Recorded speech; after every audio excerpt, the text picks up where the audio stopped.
Hello and welcome to the Overland Journal podcast. I am your host, Scott Brady, and I am here at Overland Expo West. And I am here with a dear friend, Bill Dragoo. Bill and I have had some amazing adventures together. When we started this podcast, the goal was to inspire and to educate. And there are a few people in my life that I have been so inspired by and educated by as Bill. And Bill runs the Dart School, the Dragoo Adventure Riding Training. Yep. So that is a great resource for those that want to learn more about riding adventure motorcycles. And he's also the director of the motorcycle training program here at the Overland Expo. Bill and I have done some truly interesting adventures, including Elephant Hill and some other places in Utah that required even winches with motorcycles. So we'll talk about that in a little bit. But Bill, thank you so much for being on the podcast. Scott, thanks for having me. It's a pleasure to be here. Yeah. And, the first thing that comes to mind for me is you've got this exceptional riding pedigree and skills. In fact, if I remember correctly, you won the GS trophy with BMW. Was that not correct? I did. I won a place on Team USA in 2010. And then I won the Rawhide Adventure Rider Challenge in 2008, which is kind of what lit the fuse on all that. Yeah. And talk a little bit about how you got started in riding motorcycles. And maybe more important as a selfish question is, what were the pieces that came together that allowed you to ride so proficiently? Well, in the old days, we didn't have training. I mean, maybe some people on the West Coast did, but in Oklahoma, where I came from, we didn't know what training was. And we just went out and tried things. So there was a whole lot of hold my beer moments. Sure. But I started, as a young man riding on the back of a Harley with Norman's first police officer at 5. And that probably got me really started in my interest there. A few things happened along the way. At 14, I bought my first motorcycle, working for 65 cents an hour at the Sonic Drive-In. Right on. And was fortunate enough to have the little Honda 70. And really, still while I was 14, I began racing motocross. I met a good friend named Norman Heineke. He went on to be state champion soon after that. And so he was sort of my mentor in getting started racing. Norman and I both slipped off into trials, and we both did quite well, in top levels in the state in both events back in the 70s. So sure. If you remember that, no, you don't remember the 70s. Okay, that means you probably. I was just a glimmer. So. But so that the trials background, the motocross background, those things really started me wanting to master some skills on a motorcycle. Yeah, amazing, and you can see it, especially the low speed handling of these large adventure bikes, and it's a thing that we see come up regularly in conversations around adventure motorcycles, this kind of dichotomy in viewpoint around something that is very small or something that is very powerful and that has some presence on the road. I think it's important to discount the reason why I think a lot of people buy big motorcycles, which is kind of this ego thing. I think if you just take the ego out of it and you look at the positives of both, a small bike is much less expensive. If it gets stolen in another country, it's not such a huge loss. But then on the other side, a large motorcycle has a lot of presence on the road. When we're in Colombia, I mean, you've ridden a lot in Colombia with Micho, our mutual friend, and I noticed the difference when you're on a large GS and you're riding in the road with the rest of the cars. They notice that you're different, that you're not another 125 kind of hugged along the side of the road. So I noticed that cars give you a lot more berth. And then, of course, they can carry more payload. They can pass very quickly and safely. So what are some of the things for you that you see as an advantage to having a larger motorcycle, not only in North America, but in developing countries as well? Well, I'll preface that, my answer was saying that there is a place for all of them. Simplicity is certainly a great way to roll. And there's a lot of people just want that. And then there are those who can only afford maybe a small motorcycle, a used motorcycle or whatever. And there's nothing wrong with that. That's fine. Sure. But there's a joy to riding a big motorcycle in technical terrain. Yeah. And that technical terrain might be Bolivia, the roads out there where My first time down there, the people that I met asked me to come back because they said we're hurting ourselves. And in fact, I was speaking with one of them in the Salt Hotel down there, or there's a name for it, but on the Sailor de Uyuni. Sure. And this guy's foot was just crushed on Wow. his motorcycle. And he said, please come back after my foot heals and help us learn to ride these motorcycles better. And of course, that was the bikes are too big. We've brought the wrong bike. But I did go back multiple times and began to teach them. And what they learned was that the analogy that I like to give is it's like owning a pet rhinoceros that is well trained. Sure. And you can tap it on the shoulder, you can nudge it with your knee, you can give it a carrot, and it will do a lot of things that you want it to do, and it does them very, very well. You just don't want to get it irritated, right? Sure. So developing the skill to ride one well creates a joy that's beyond that of simply thinking you've mastered a smaller, lighter motorcycle, that you can do a lot with muscle without a lot of energy. The big bikes, it doesn't matter how much muscle you have. You're going to run out of energy. True. And if it falls on you, you end up like my friend in Bolivia. Yeah, no, that's a great point. And I've certainly had a lot of joys riding smaller motorcycles, and like we talked about, there is this real advantage to something that's less expensive, that's easier to pick up, especially when you get into really technical terrain. But I noticed when we worked with the team we went through Canyonlands, and we went through Beef Basin, and we went through Elephant Hill. These were fairly technical routes, I would say, especially on a GS. And I noticed that if you use enough body English, I was watching you ride, and you definitely weren't trying to muscle the bike through. You knew what the bike was going to do. You kind of had a sense for how it was going to behave when you hit that ledge or whatever, and you put your body in the right position to be able to counterbalance it. Is that one of the things you find to be most effective?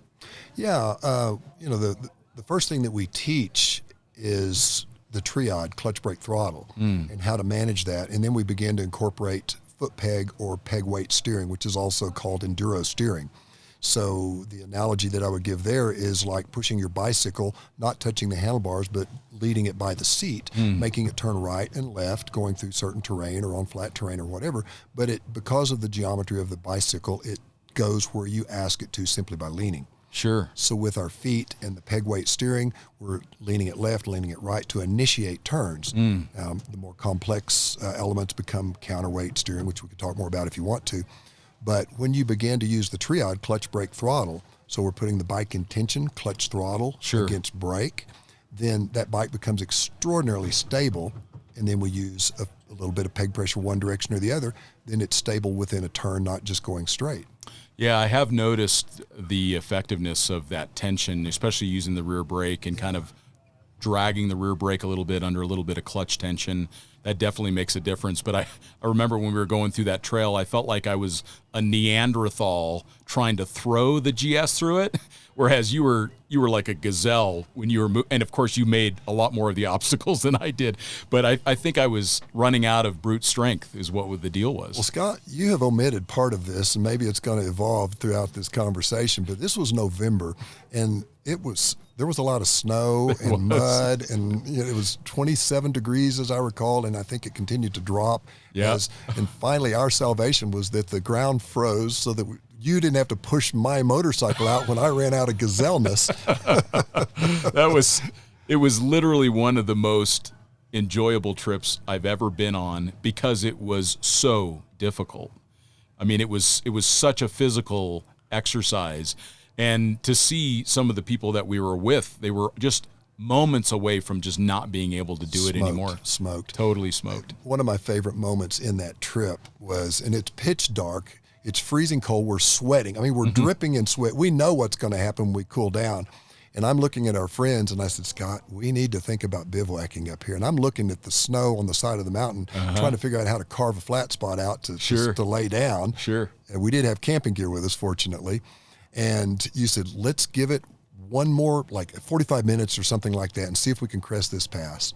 And we did. But just before we crested it, but you and I both were aware. In fact, we were shuttling back, helping our friends get up.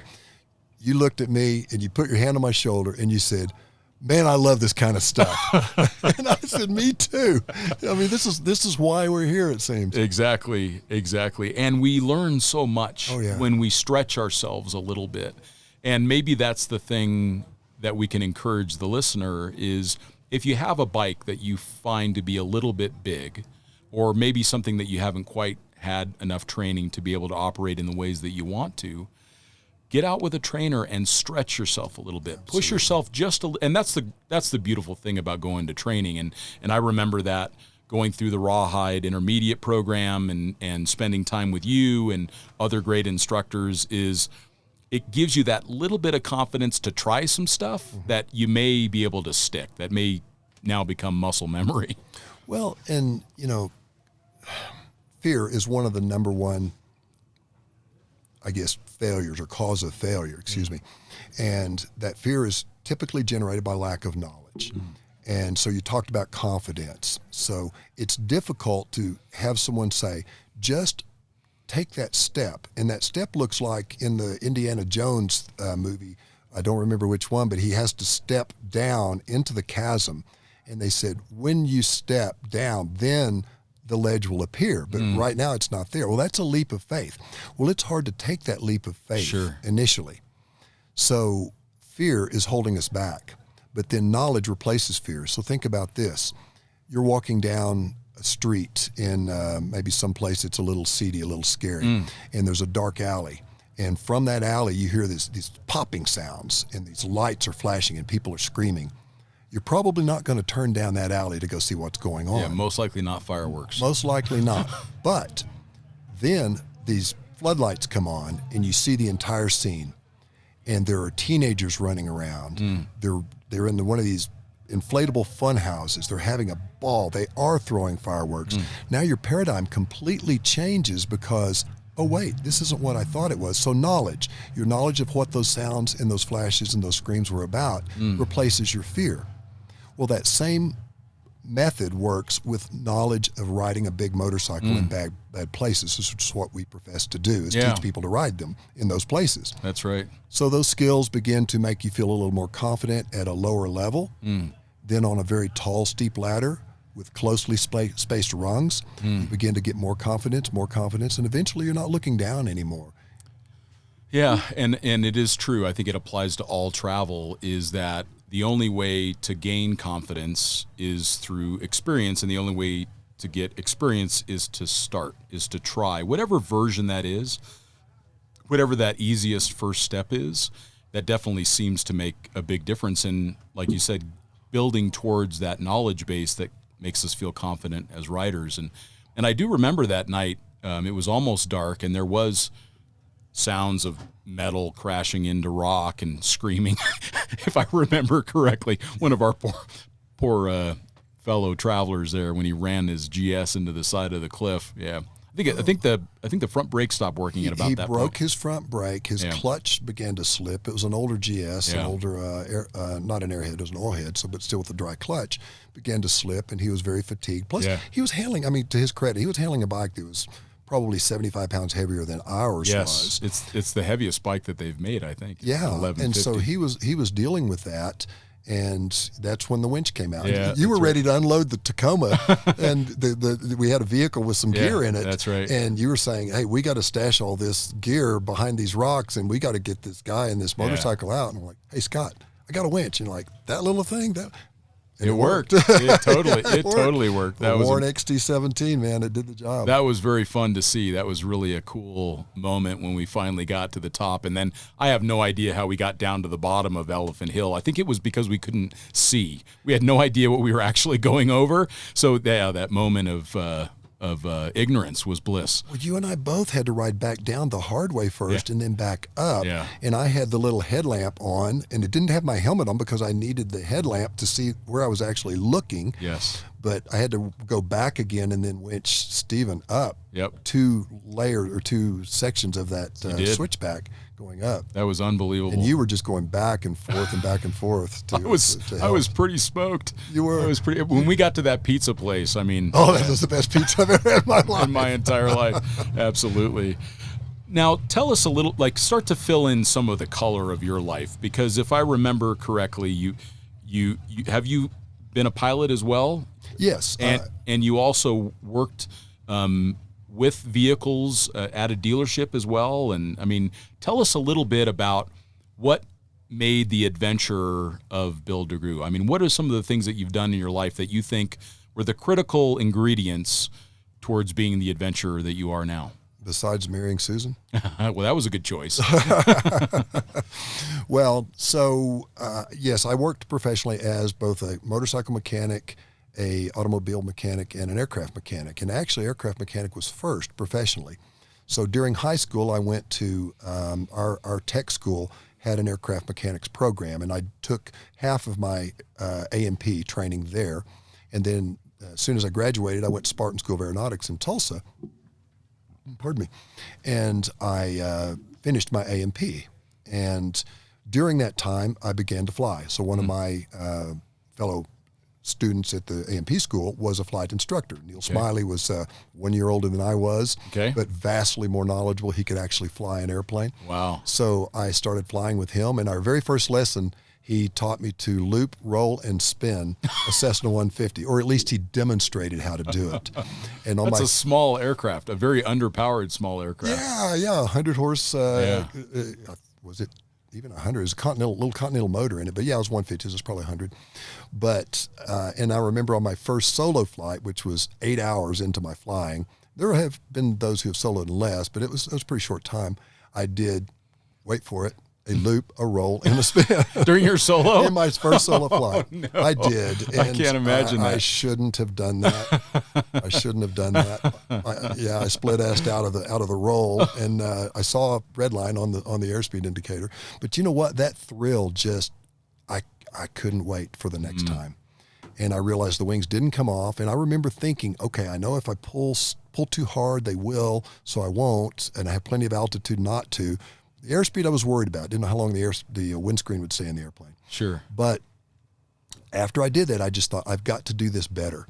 So part of the adventure spirit, I think, was really lit up then. There were events before that, but that was one of the really major components. And then with motorcycles, I mean, racing motocross, just the thrill.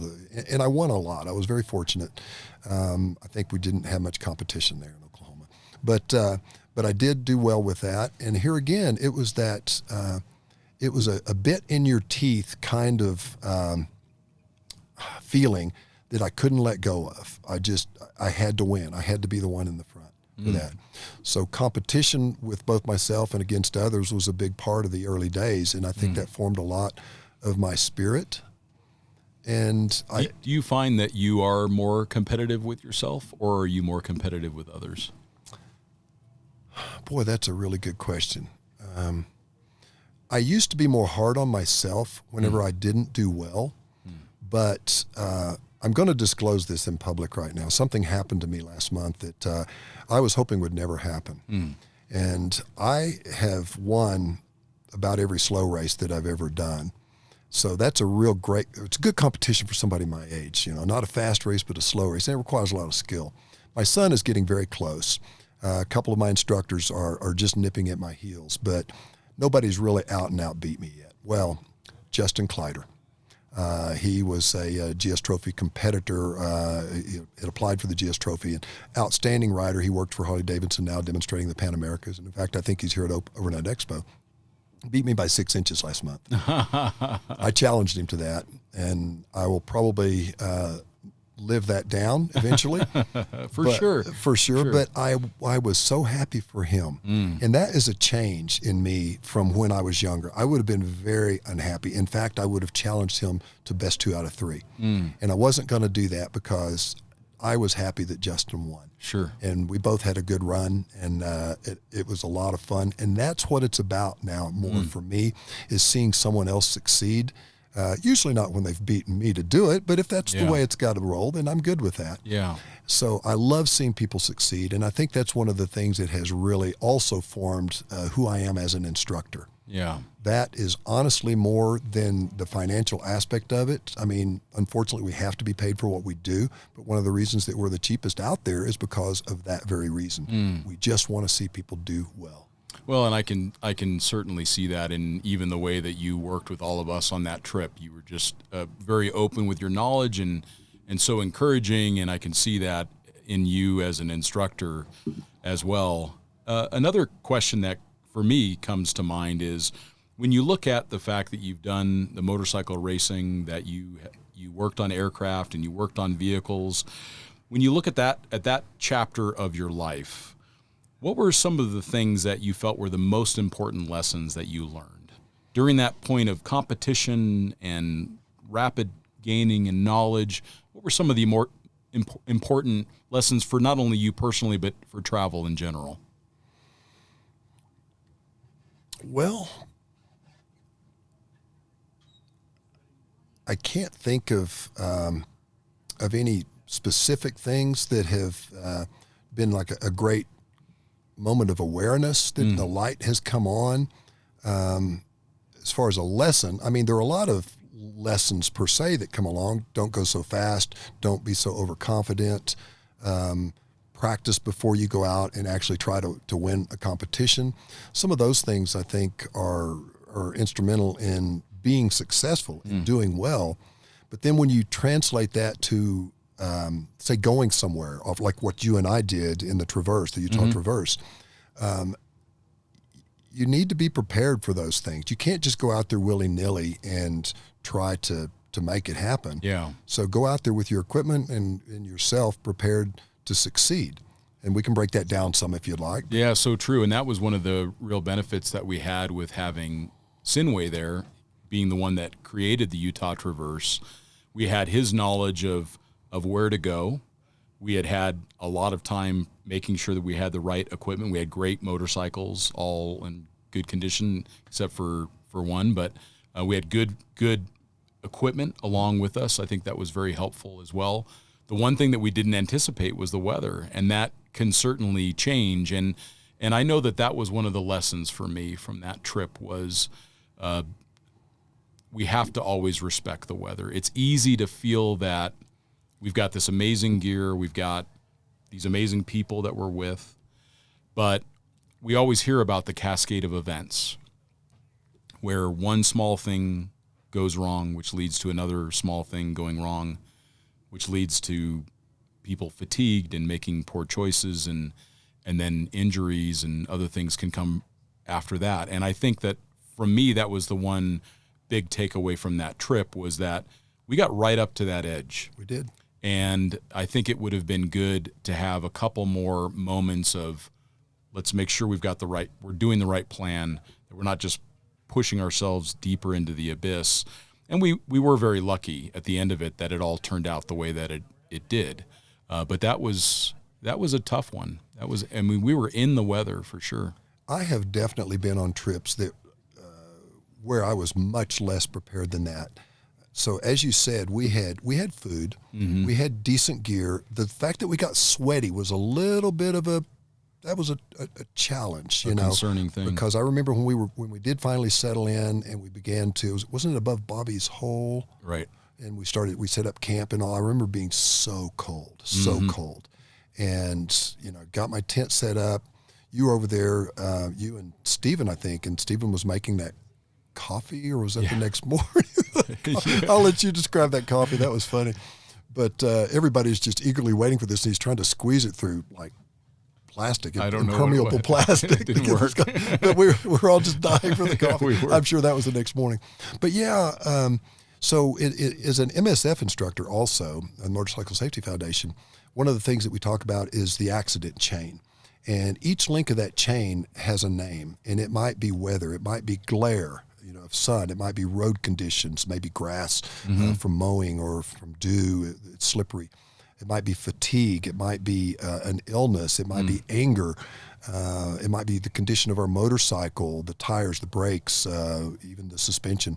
But any one of these things might not be the one that gets you, but the fact that there is this combination that becomes this chain that drags you down, that can cause failure, ultimate failure, and a serious accident, injury, or death, then the idea is to break that chain when you see it starting to evolve. Yeah. You just need to cut that chain. You need to stop that chain right there and begin to rebuild that particular system that you're about to rely upon to go out there and do what we did and what others do. And I remember if you don't want to talk about this incident, I would totally understand. But you were down in Colombia and you had a very serious accident occur on a trip that you were on. And talk a little bit, as much as you'd like, about what happened and what were the links of the chain that you saw.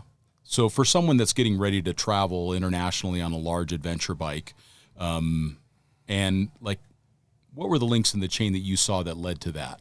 So the incident you're referring to is when our friend Cindy was riding with us, and she was a very eager, energetic, and courageous off-road rider.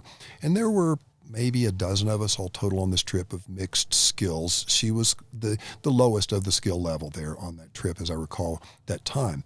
There were some factors I was not aware of as well, and we'll bring those up in a moment. But it began to get later in the day. We had to stop to do some camera resetting. One of our riders he had a lot of cameras on his person and his bike, and he wanted to set them. And we wanted to respect that. He was a guest on this tour. We wanted to respect that, let him capture the event as he wanted to. And then we began to have other issues, a couple of crashes, a hole in an engine, valve cover on a BMW, a Boxer Beamer. And we had to stop and repair that. The glue took time. Each of these things is pushing that sunset time closer and closer. Well, in Colombia, you really don't want to ride after dark, especially not in the jungle area on this abandoned railroad that we were riding on. There were a lot of just treacherous hazards. Some of the bridges we were crossing, it might have been a couple of 300 feet down to the rushing water below. We started seeing these and crossing them, and the rumbling across the railroad ties. No guardrails, loose railroad ties, or just sit there with their own weight. And then some of the long trestle type railroads, or railroad bridges. Mind you, all the tracks are gone. Some of those tracks were used as linear supports on these trestle-type bridges. And there might be a 2x6 or 2x8 plank in the center of all that, and there could be big gaping holes that if you went through, the best you would do is fall and break your leg. If you go through it, it's a long ways down. So these things were beginning to occur, and we were beginning to see them in the daylight. Well, finally, a flat tire on one of our guests' bikes shut us down. The sun was setting, and we got it fixed. We kind of went through a demonstration of how to do it. Took extra few minutes for that. And once we got ready to roll, well, the tube had been pinched. So it's time to fix it again. So our ride leader said, you know what, Bill, you need to take this group and go on. I was riding Chase. I had not been on this route before. He said, you need to take the group and go on and get to this next village, which was about an hour and a half's ride. And by now, and even the time of this discussion, it was pretty dark. So I said, well, let me have your GPS because I don't know the route. And it was pretty much stay on the main road, but, Columbia, night, jungle, you don't want to miss the road. So no phone service, needless to say. So I zip-tied his GPS using the battery to my handlebar and rode. Well, I noticed that Cindy was getting farther and farther back. I would stop periodically for the group to regroup. And so I said, okay, Cindy, come up here and ride with me. And then I put Sid, one of the top riders with our group, as a chase rider. I'm making the best decisions that I can. Sure. But now she is riding beside me. I'm in slight left echelon, a little bit behind her, so that she's not eating my dust or worrying about hitting me. And we're combining our headlights. She has no dust. And during this ride, I learned, Bill, I can only see through one eye. Oh.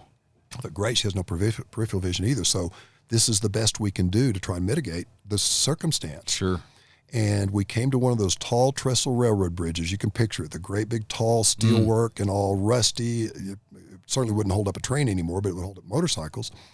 And I stopped to assess this bridge. Cindy had refused to stand up prior to this, but then during the training we did just before the event, she learned to stand and was very good at it. She proudly and perfectly stood up on that motorcycle and head out across that trestle. Not a good choice. And I was not in a position to stop her. Sure. Well, the next thing I knew, I saw her wobble, her front tire went down, and all I could see was her tail light. So at least the bike hadn't fallen through the bridge. But when I ran over to where she was with no light but my cell phone, there's no Cindy. She had fallen through the bridge. Wow. and I had no idea how far down it was. I could smell the river below. It was a slow, swampy type river. So I ran down around. I looked. I finally heard her on the other side. A local had stopped, fetched her out of the water. We got her back up. Incredible. Through the ants, got the ants off of her, got her some water. She had some bruising, some big hematoma on her arm. She had ingested a little bit of the water and got a little sick, but they gave her some stuff that got her better, and she actually went to the hospital to be checked, which I think was a very good choice on the part of our ride leader. And she's okay. She ended up in great condition, but when I looked back at that event and thought about the circumstances, that accident chain leading up to it, well, it was a tough one. I mean, everybody had made what they felt were the best choices, but then in retrospect, we could see there are things that now I would never do the same. I would never try to lead from behind any rider, no matter who it was. Yeah. I mean, I say that there might be somebody who was in a position, there might be a circumstance where I needed to stay with someone. But for the most part, I'm going to be in the front if I'm leading the ride. I'm not going to try to lead from the back. So, and there were other things, as we're looking at the time and knowing where we were in stations along that route, I probably would have started upping the energy in let's complete this ride a little bit more than that, which our ride leader had in fact started doing. Sure. He's juggling between his guests and their desires, their needs, pushing them, causing an accident, sunset. The bottom line is this: it's adventure. It's adventure. You put yourself out there not to be hurt, but so that you might, and so that you have to be the one who is in charge of yourself in making these decisions. What an incredible event. And obviously we're so grateful that she was not injured significantly during that. And I think about the number of times that I have been so close on a motorcycle, and even the times that I've gone down where you think like this is no big deal, and either the bike or yourself has gotten some injury from it. And I think that on the motorcycle, that reinforces to me the importance of getting good training, wearing the right gear, and being with the right people. If I was to summarize motorcycling for me, which is oftentimes even why I will ride alone, because I have found that in some groups you get this dynamic going where people want to ride faster and faster and faster. And if you're fairly competent, or maybe like yourself, for example, people know who Bill Dragoo is, they know your skill, and now they want to show you what they can do. So they start to maybe push themselves at that 85, 90%. And I remember one time I was riding out from Torweep, and I was with another rider, and he was a big fan of the magazine, and he didn't have a lot of experience, and I was just doing my thing. And I was probably riding at 65 or 70%, riding quite fast, and he was right there, and I realized that if I don't shut this down, something else will. And he was not doing anything wrong. He was eager to ride at that pace and to be right there with me, alongside me. And I realized if I don't back off, then this is going to create a real problem, maybe for the both of us. And I think that that's one of the things that's nice about riding in a group of people that you have that rapport with, that trust with. You don't push each other beyond what they should. You're paying attention to what the other people are doing. You're seeing if they're getting fatigued. I mean, we all experienced that on the Utah Traverse. We were paying attention to how everyone was doing. Have you been drinking water? When you spend a lot of time with someone, you know how they speak. Yeah. And I have found that one of the earliest indicators of excessive fatigue is they start to speak differently. They use different words. Maybe their vocabulary starts to shift.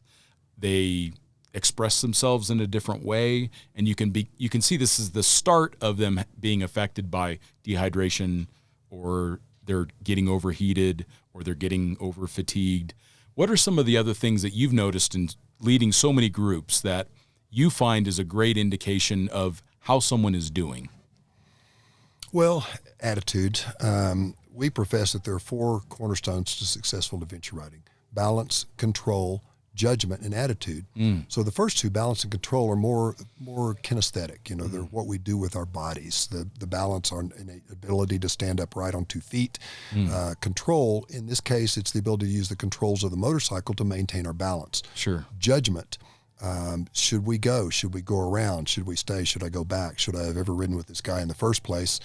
And then attitude, the most important, I think, of those four cornerstones. And that's what says, hey, I know I'm hurt.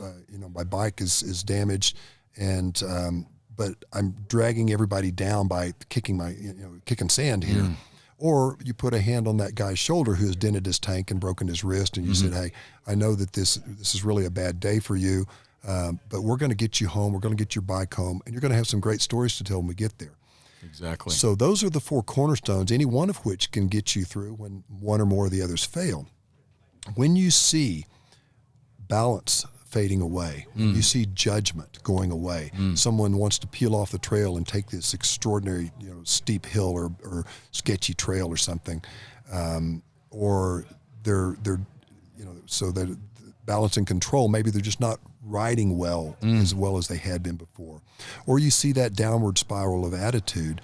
Those are some indicators that I think as a co-tour leader that I have seen and noticed, and then maybe the tour guide and myself have collaborated in saying, you know what, we should talk to this person. And when you do that as a collective unit where 2 or 3 people walk up to that individual who is starting that spiral, and maybe one puts a hand on the shoulder. You don't want him to feel closed in, trapped, cornered, but to know that this is a consensus that, hey, we're going to stop and rest a little bit, or we need you to slow down, or please don't ride so close. Please don't do wheelies in the pack. Whatever it might be that you see that needs to be changed, when you actually can recognize that through your experience and stop something before it happens, you never know whose life you've saved or what injury you've prevented. For sure, and you're not only being considerate of that individual, you're protecting the other people that you're with and yourself, even your own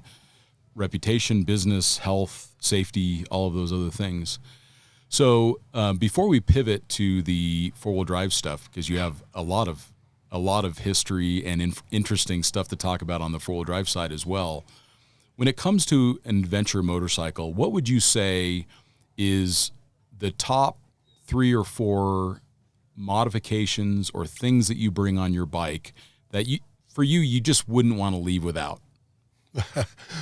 Boy, Harley Davidson's going to love this one. Adaptive ride height. Yeah, that's great.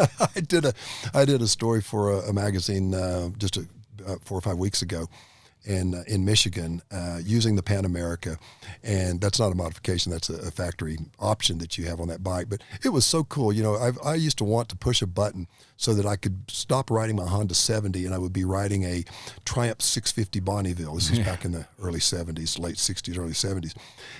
Or I would want to push a button and not be riding my XL 250, but be riding my CZ 125 motocross racer. So we try to make these bikes do-it-all motorcycles. And I currently ride the BMW R1250 GS HP with the sport suspension. So it does have tall or low suspension that I can select. It just doesn't do it when I stop. So fortunately, I'm tall enough to handle that. But that motorcycle is so incredibly capable out of the box, both on-road and off-road, all of those pet rhino things that we like about it, that it does these things for us. You can pull yourself onto that motorcycle if you're out of balance. My 170 pounds doesn't influence it that much initially, and so it'll let me get myself situated before it starts to get out of shape. So the bike is really capable on and off road, but sometimes I fall down. Sometimes on Elephant Hill, I case out with the front wheel in the air on the bottom of the engine. So if you're really going to ride one off-road, think about protection for yourself and for the motorcycle. All of your strike points for personal strike points, elbows, knees, hips, things like that, shoulders. Those are places you need to protect yourself. And of course, the motorcycle has its known strike points. A Boxer BMW, you want good engine guards on that. So you don't lop a cylinder off. Well, yeah, and even just punching a hole in one like happened in Colombia and set us back an hour and a half. And could have been a link in that chain that caused the failure. Was the final straw or whatever. So armoring your bike up properly, you're not trying to weight it down. Farkles, functional things that sparkle, kind of that contraction. So some of those things really mean business. And one that and I can give you a list. I mean, there's a story on my website about the battle-tested GS that goes through this, ad nauseum. But the tiniest thing can cause a failure. I had an incident recently on my BMW where I struck a rock, and the side stand switch hit the rock directly. And I looked down at that, and I thought, that's not going to work anymore. Well, I had a little Turatec guard, just a little $25 part probably, on my side stand safety switch that took the beating, and it was crushed, and the switch was not touched. Wow. So knowing the strike points on your bike, the things that might take damage, and then preemptively preventing that damage by covering it up with something that's a proven accessory, sure, then I think those are really important things. And then you have comfort items. My saddle, I mean, a Sergeant saddle on that bike that I've had on 4 motorcycles back to back now, is just, that allows me to go a long distance on the motorcycle. Proper luggage, What's your favorite luggage right now? Well, I'm using Moto right now. I've used Wolfman in the past. They're both very, very good, but Moto, I think, leads the industry right now in so many ways. Their customer care, their customer service, the product itself, the evolution, the constant evolution. I mean, they are definitely Kaizen, that constant, never-ending improvement in their approach, because they are such avid riders. Pete and Ash in particular have become good friends, and I see what they do. I see the result of their love and their care for the sport and the people in the sport, and how they take care of them. Many of my students who have used this gear have come back to me and said, this is amazing. I tore this. I hooked a log and ripped it, and I sent it in, and I can't tell it was ever damaged, So just the overall, it's not just the piece, but it's the people behind the piece. Sure. And then the piece itself. It's just good stuff. So soft luggage as opposed to hard luggage is a big deal to me, because legs get broken on hard luggage. And I have had so many people, I probably 6, honestly, that I could come up with names for, who I have warned or they have known better, and they broke their leg with hard luggage. Stepping down, it's often in sand, sometimes it's in a rut, sometimes it's just a dab, but that leg gets caught behind that hard luggage, and the difference is getting hit with a sledgehammer versus a half-inflated basketball, hard luggage versus soft. And no disrespect to those who sell hard luggage. They make some really good stuff out there. And they have their place. They have their place. If you're mostly riding on the road, or you're in a country where you're concerned about the security of your goods. Yeah, your priorities shift. But adjust your motorcycle according to what you're really going to be doing with it. There's plenty of data out there to find out what works and what doesn't work. And the forums are not always the best. I hate to say that, but they're not always the best. So mix the opinions that you get with your own pot and make that stew that tells you this is what works for me. Yeah, or talk to someone who's been where you're going on a motorcycle similar to what you ride, and then get their insights for sure. Exactly. Yeah, exactly. That's a good one. So let's pivot a little bit, and let's talk about your love for four-wheel drives. So let's talk about your vehicle and what vehicle you currently drive and how you modified it. Well, we have a couple, probably not as many as you, but we do have a couple of I've pared down the fleet quite a bit. Good for you. Good for you. I remember our friend Tiberio and Susanna had the old disco. That's right. So That's right. Yeah. But so, for me, the interest in four-wheel drive came when I was actually teaching flying and flying air charter in Ada, Oklahoma. And I met someone who had put a V8 motor in a Toyota FJ40 Land Cruiser. And I just fell in love with that thing. I love the sound of it. I love the look of it. And it wasn't long before I had bought an FJ40 with no motor, and I put a short block Chevy in it, built it, every bit of it, in my little one-car garage there in Norman, Oklahoma. That's a great garage, by the way. Oh, yeah. Well, this was a garage before that one. Okay. Long before that one. I was in my 20s at the time, I guess, maybe 30s at the time. But so I really had an affinity for the FJ40 and the Jeep CJ7. I worked with Jeep as in a dealership for a number of years, both as a mechanic and in sales. And so Jeeps were very interesting to me. They were small, they were agile, they were capable, they were cool, they looked good. We managed to haul 3 children around in the back seat of a CJ7 for a long time, camping, driving it from Oklahoma to Colorado. Isn't that amazing how people were able to use a small vehicle like that, go camping? It's funny, you'll see two people in an excursion and they're pulling a trailer. I don't understand. It's like, how much stuff do we have to bring? Yeah, it's amazing. It's amazing what you can do with something small and simple, and that's just right. You said something once, Scott, when we had lunch with you in Baja one time. Yeah. You were coming north, we were going south. That's right. We stopped there on really fun. On the intersection of 5 and 1, I believe. That was so cool that we were able to connect there. Oh, it was awesome. But I looked at your G-Wagon and I'm like, where's your stuff? And you said, well, I pack for this like I pack for a motorcycle trip. And I used the same gear. And it was freeing. I was driving at that time a really nicely built Tacoma. We had 30 gallons of onboard water, awesome onboard truck. compressor, awesome truck, but it was heavy. And so we subsequently built a 4Runner that it was going to be Susan's vehicle.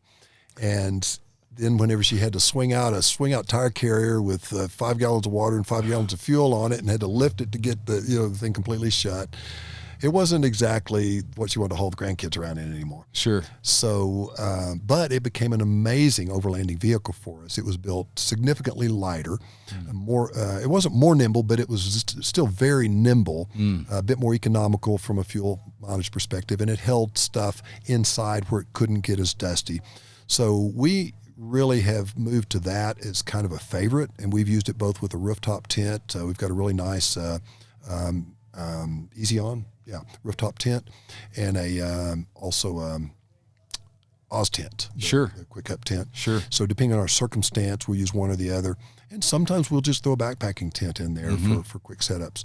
But that vehicle is really nice, and it forces us to use the mentality that you projected then in Baja at that time. So we've leaned a little more towards that since then. Yeah, it's funny how the less that we take with us, the more memories we bring home. That has been my experience.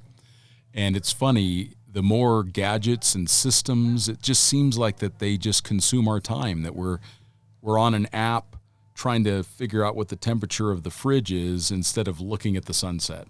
And and that has, and I have done all of that. I have made all of those mistakes many, many times, and for a very long time, where the things consumed my experience because they're shiny, they're Farkle, they're interesting, and you think that they'll solve problems, but in most cases, these gadgets just create problems. They can, There's a few things that work great. There are a number that work great, and there are multiple items that will serve the same purpose to different degrees. Helge Peterson, Globe Riders, I believe it is, Norwegian, leads some of the most incredible expeditions around the world on motorcycles. He is very anti-modification to motorcycles. He tells the story of a guy on a KLR 650 who had an updated stator and all kinds of electrical gadgets, things to make him more comfortable and to make the ride more interesting, I suppose.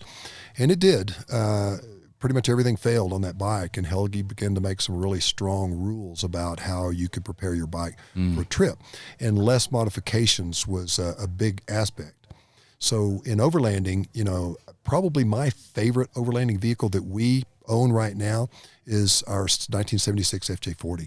Perfect. And I love that vehicle. It beats me to death when I ride it. I've messed with this, I've done all this stuff, but it's not super modified. But I've tried to make the suspension good. I've put poly bushings and greased everything, and put Teflon between all the leaf springs. It still rides like a buckboard. But I never stop smiling when I'm driving that vehicle. Yeah. And that's one of our goals in the hopefully not too distant future, is to really bring that up to a not modified state, but a very well improved stock condition, overhauled motor and some things like that. Yeah, in fact, Susan wrote a great story for us about your trip through, I think it was Oklahoma with the FJ40, wasn't it? Arkansas. The Arkansas Traverse. We borrowed plagiary. Well, it's something about flattery, I think. Not plagiary, I'm sorry. That was a Freudian slip, wasn't it? But no, we did the Ozark Traverse, I believe it was, and used that truck for that. Had a lot of fun with it. Yeah. And did some stuff in southeastern Oklahoma also. Nice. And that might have been it. There was the Butterfield. That was the trip, I believe, that was actually in your magazine. Yeah. That's it. Yeah. Awesome. Fun stuff. No, it is. And there's a couple other things that come to mind for me. You've also always focused on your physical health and fitness. You've mentioned to me many times that you believe that being ready for adventure, physically ready for adventure, is a big component of the success that you've had, not only in competitions, but in traveling around the world. Talk a little bit about what you find is the most important things to do as a rider to keep yourself fit and healthy. Well, riding, for one. And, when I'm competing, I'm more focused on my fitness than whenever I'm just rolling and training. So I don't think I'm that different than anybody who gets extremely busy with their work and forgets or allows themselves to be less focused or active on fitness. So for me, setting a goal or having a goal that requires fitness really is helpful. If I may borrow from my wife's recent experience, she just got out of the Grand Canyon yesterday morning doing the Hermit Trail, and she trained for months for this, carrying a 32-pound backpack so that she would not be hurting too much for the actual trip. And she came out and said, hey, this was a blast, and my legs are a little tired, and then by today they're fine. So it was really the same for me. When I was racing mountain bikes, for example, I would tell people, and here again, I won a lot. I won 2 state championships back-to-back on the mountain bike. And I told people, train harder than you will ever race. And that sounds funny. Like, why wouldn't you race harder than you train? Well, you don't have to race harder than you train if you train harder than you will ever have to when you race. So it worked for me. I mean, I was in the attic on my CompuTrainer building my motor every morning at 5:30 to really get super fit with that. And then alternately, I would do core exercises so that I had an extremely strong core, and I could do a lot of reps of whatever it was that I wanted to do. And have you found that has translated in other ways to travel itself? Have you found that having that base level of fitness has been important for you for travel as well? Without question. Fatigue, just the ability to follow my wife the places she likes to go, because she is a foot traveler and she really likes to hike. And when I've let myself get down on fitness, it's cost me time with her on those trails. So the times that I've been more fit, if she tells me that a trail is 5 miles long and I discover that she might have shrunk that a little bit and it was actually 9 or 12, I'm okay with that, because you're ready for I it. have the fitness to be able to continue and do that. So it's never a bad idea to maintain that fitness. You never know whenever there's a situation that you might need it. And, it's my inspiration and my motivation goes up and down, and my activity on that goes up and down. As I said, when I have an activity that requires fitness, that's when I'm best at it.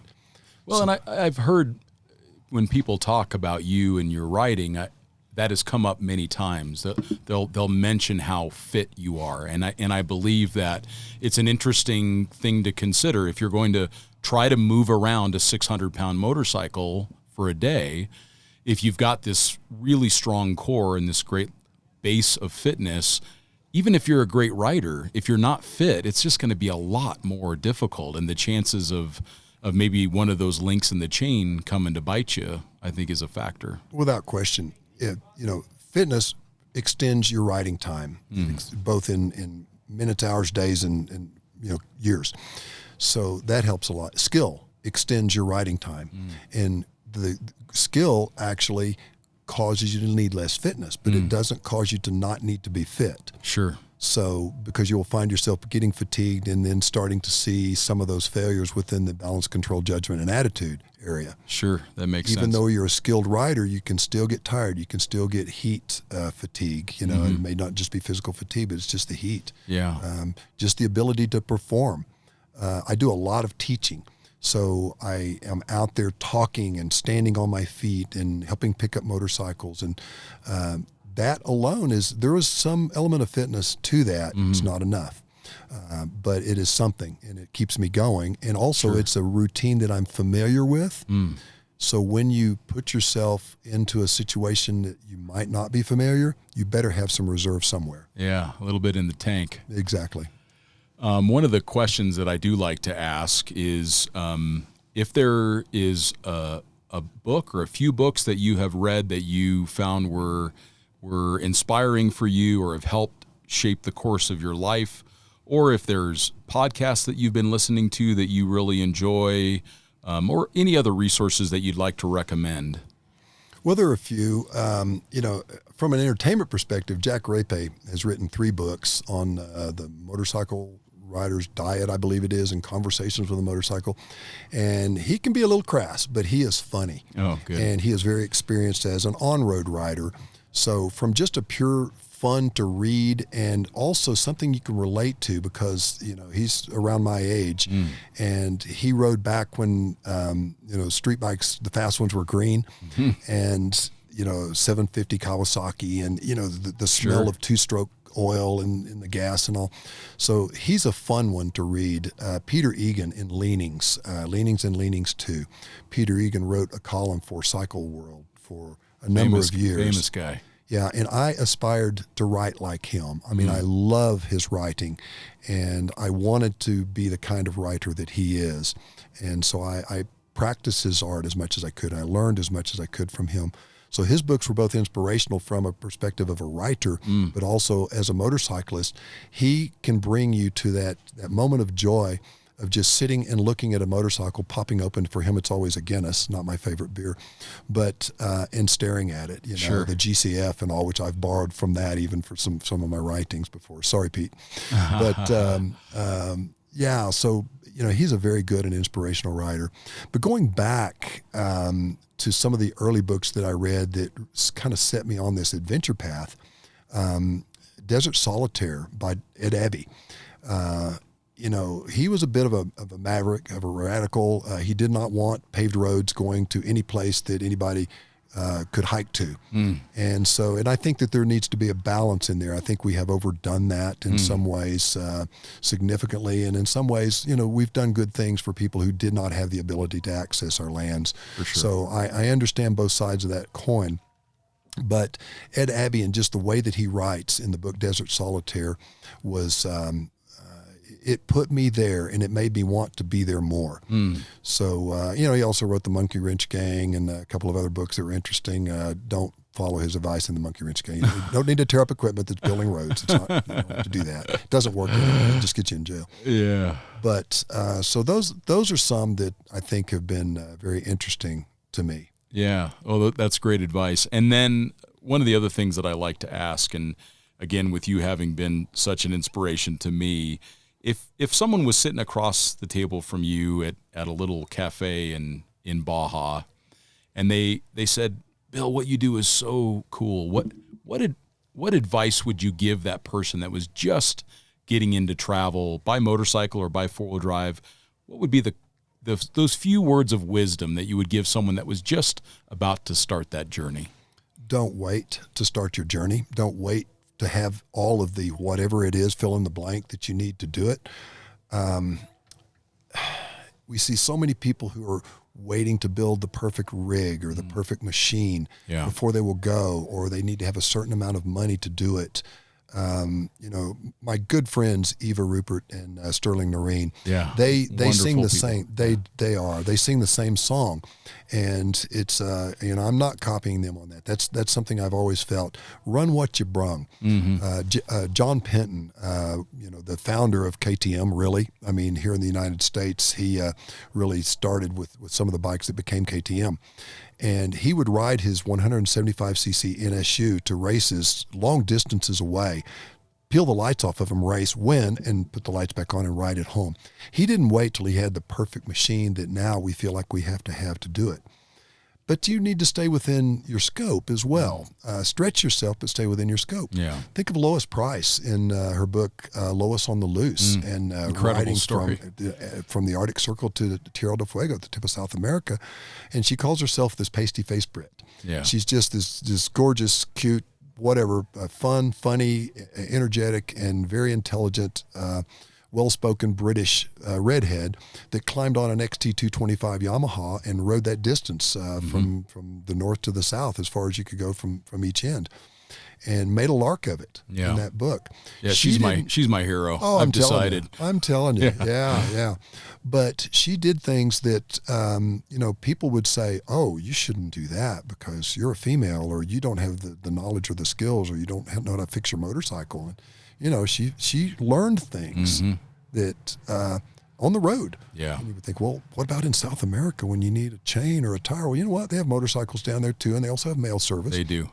And, sometimes you just got to sort it out. And that's the adventure. If you can embrace that adventure, the changes in it as, hey, this is part of it, that's pretty cool. That's pretty cool. I would agree. Yeah. If those that are listening, take a read of Lois Price's books. They're all absolutely fantastic. They are. And for those that are listening, how do they find out more about you? How do they find out more about Susan, your wife? How do they get to read more of your content, learn about your training, and follow your adventures? So Susan and I both write for a number of different magazines. She has, for the past several years, edited a couple, Outdoor by Four and ADV Moto magazine.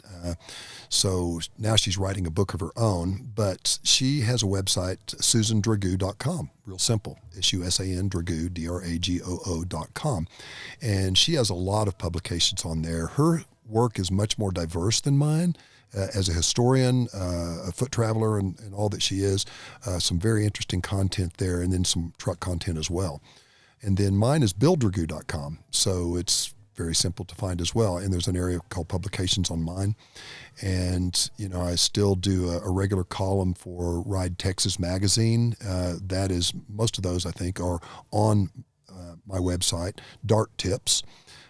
Some of my previous columns for Roadrunner magazine, Sidetracked, some of those are fun, some are funny, some are informative, sure, maybe inspirational, I don't know.